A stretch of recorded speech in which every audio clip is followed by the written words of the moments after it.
আসসালামু আলাইকুম প্রিয় শিক্ষার্থী, আশা করছি ভালো আছো। আজকে আমরা উচ্চতর গণিতের পঞ্চম অধ্যায়ের দ্বিঘাত সমীকরণ শুরু করব এবং যারা বিভিন্ন চাকরি পরীক্ষায় বিসিএস সহ গাণিতিক অংশ অর্থাৎ জটিল গাণিতিক অঙ্কগুলো সমস্যায় পড়ো তাদের জন্য খুব উপকারী হবে দ্বিঘাত সমীকরণের সমাধান। আসো তাহলে শুরু করা যাক। প্রিয় শিক্ষার্থী, আমরা 5.3-এর 6 নম্বর গণিতটা করব। এসএসসি উচ্চতর গণিতের 5.3-এর 6 নম্বর গণিতটা করি। দেখো, আমি প্রথমে তুলে নিচ্ছি। প্রথমে আছে 3, তার পাওয়ার হচ্ছে 3x - 4 সূচক। তোমরা জানো এগুলো সূচকের গণিত। সমাধান করে x এর মান বের করতে হবে। 2x - 5 তোমরা আগে নিজের বই থেকে অঙ্কটা খাতায় তুলে নাও, তারপরে আমার সাথে সাথে বুঝে নাও, তারপরে পোস্ট করে তুমি নিজেই করে ফেলো। দেখো, আমি অনেক সুন্দর করে সহজ করে একজন প্রাইভেট শিক্ষকের মতো যেভাবে তোমার বাসায় তোমার খাতায় একজন শিক্ষক গণিত বোঝায়, আমার এই চ্যানেলটা ঠিক ধারাবাহিকভাবে ঠিক সেইভাবে আমি সব অঙ্ক এখানে করে দিব। তোমার আর প্রাইভেট পড়ার কোনো প্রয়োজন হবে না। তো প্রিয় শিক্ষার্থী, এখানে কিন্তু একটা বিষয় আছে, এ 0 থেকে বড় হতে হবে, কন্ডিশন আর কি। তো ওঠালাম গণিতটা। দেখো যে আমরা যে বেজগুলো একদিক করব, তাহলে দেখো এই 3 আর 3 এই বেজে এই দুটো কি ভাগ স্বরূপ আছে, ভাগ থাকলে কি হয়, পাওয়ার গুলো বিয়োগ হয়ে যায়। তাহলে আমরা বিয়োগ করে দিই 3x4 - x - 1।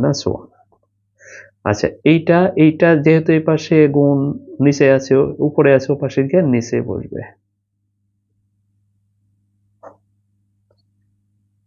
2x - 5 এই দুটো একই জিনিস, উপর নিচে সেম থাকলে কেটে এর মান 1 হয়ে যাবে। দেখো এখানে বিয়োগ করলে 3 টু দি পাওয়ার 2x - 5 এ পাশে কিন্তু 1 হয়ে যাচ্ছে কেটে। এই যে এখন আমরা যা করতে পারি, সহজ হয়ে গেল গণিতটা। এখানে 3 পাওয়ার 0 দিব, কারণ আমরা জানি কোনো কিছুর পাওয়ার 0 দিলে তার মান 1 হয়ে যায়। এখন আমি 3 কেন দিলাম, এই যে এখানে বেজ আছে যা, এই বেজ তাই দিয়ে এই বেজগুলো আমি আউট করে দেব এই জন্য। তাহলে এই 3 আর এই 3 এখন চলে যাবে, এখন থাকবে এইটা। এখান থেকে x এর মান তুমি যদি বের করতে চাও ওই পাশে নাও, তাহলে হয়ে গেল x = 5/2। এটাই কিন্তু তোমার নির্ণয়ের সমাধান। শিক্ষার্থী, আমরা পরের গণিতটা করি, অর্থাৎ 7 নম্বর গণিতটা করে ফেলি। 7 নম্বর গণিতটা এই একই ধরনের ম্যাথ। দেখো 5 টু দি পাওয়ার 2x, আচ্ছা আবার আছে into b to the power x - 3 divided ভাগ আছে হলো 5 টু দি পাওয়ার x + 3। তুমি তোমার বই থেকে খাতায় অঙ্কটা তুলে নাও। আর যারা চাকরির জন্য আমার চ্যানেলে এসেছো, তারা অবশ্যই তোমাদের নোট খাতায় অঙ্কগুলো তুলে প্র্যাকটিস করবা বারবার। দেখো এই যে 5 আর এই 5 বেজ এক, তাহলে এই পাওয়ার থেকে এই পাওয়ার বিয়োগ হবে। ফার্স্টলি আচ্ছা 2x মাইনাস হবে x - 3, অর্থাৎ সরি এখানে প্লাস দিয়ে ফেলছি, হবে -x - 3। এ পাশে আসো, x এই বিটা নিচে লিখে ফেলো এটা। এখন দেখো যে 5 টু দি পাওয়ার x - 3 থাকে, 2x থেকে x বাদ দিলাম এটা। আর এইখানে কিন্তু বেজ এক, সরি পাওয়ার এক, সূচক এক, কিন্তু বেজ কিন্তু ভিন্ন। তার জন্য আমরা কি করতে পারি, সূচক যেহেতু এক, ব্র্যাকেট দিয়ে 2 এর উপর নিয়ে যেতে পারি, এটা করতে পারি। তবে শিক্ষার্থী, এখন দেখো এই লাইনটায় একটু বিষয় আছে, আমরা এই পোড়াটা এটার নিচেই নিয়ে আসে লিখে দেব a to the power b, তারপর x - 3। তাহলে এ পাশে তো এই সেমটা দিয়ে ভাগ করলে হয় কত, 1। আসো আমরা এখানে আরেক লাইন করতে পারবো।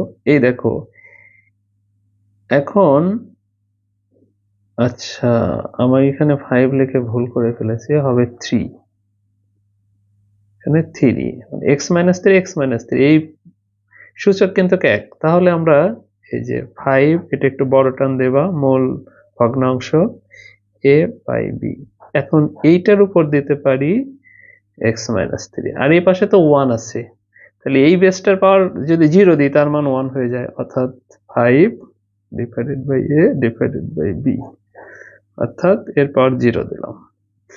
দেখো আমি কেন এইটা নিলাম, কারণ আমার এই বেজের সাথে এই বেসটাকে মিলাইয়ে দিতে হবে, আর এর পাওয়ার, কোনো কিছুর পাওয়ার 0 দিলে তার মান 1 হয়, এখানে আমরা দেখতে পাচ্ছি।